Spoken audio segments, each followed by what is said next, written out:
but we know what's going on in the news. And that's why we wanted to jump in with this episode because there is some stuff going on. I don't know if you've heard about it or not, Stephen, but there's this thing going on this week. I think it's called reInvent.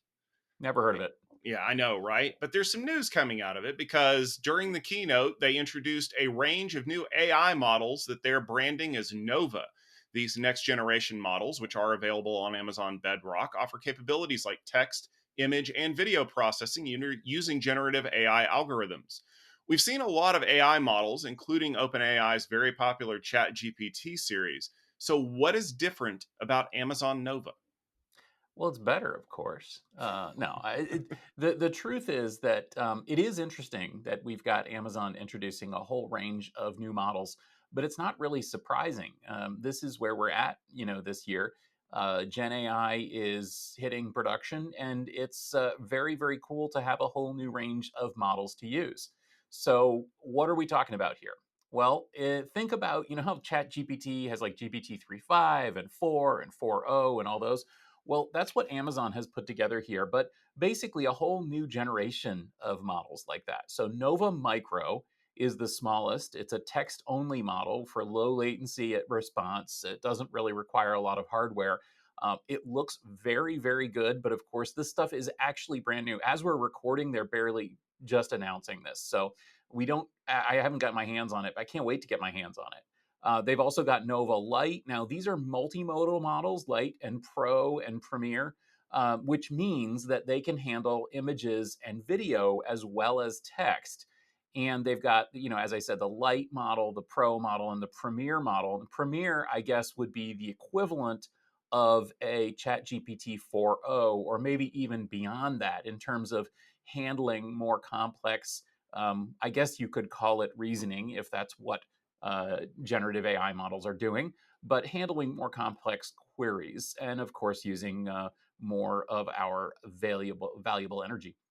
They've also got a couple of other interesting ones. Canvas is an image generator akin to many of the other image generation things out there, Stable Diffusion and Apple's Image Playground, which, by the way, while they were announcing this, they showed a dinosaur in a teacup. I whipped out my iPhone and generated an image of a dinosaur in a teacup on my phone. And I was like, yeah, looks about the same. So, if you're into dinosaurs in teacups, you now can generate one in many different places. Finally, there's Nova Real, which is REEL, I should note, because it is not REAL. What it's doing is it's generating video based on image or perhaps video inputs. It looks pretty neat, but these video generators have been psychedelic to say the least in the ones that I've experimented with before. They look good for a couple of seconds, and then you start going, "Whoa, what actually is that?" So we'll see where this goes. So the bottom line is that why should you care that Amazon generated these Nova models? Well, you should care if you are using basically any application that runs in AWS. You should also care if these are able to be run on device, because something like a Nova Micro could theoretically run almost anywhere on almost anything and bring generative text to, well, a lot of different platforms.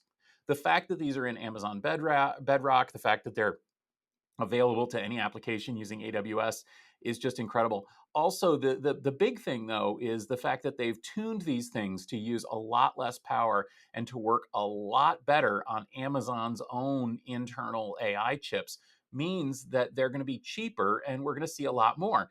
And I'm sure that if you're like me, the one thing you want is more AI chatbots in every application.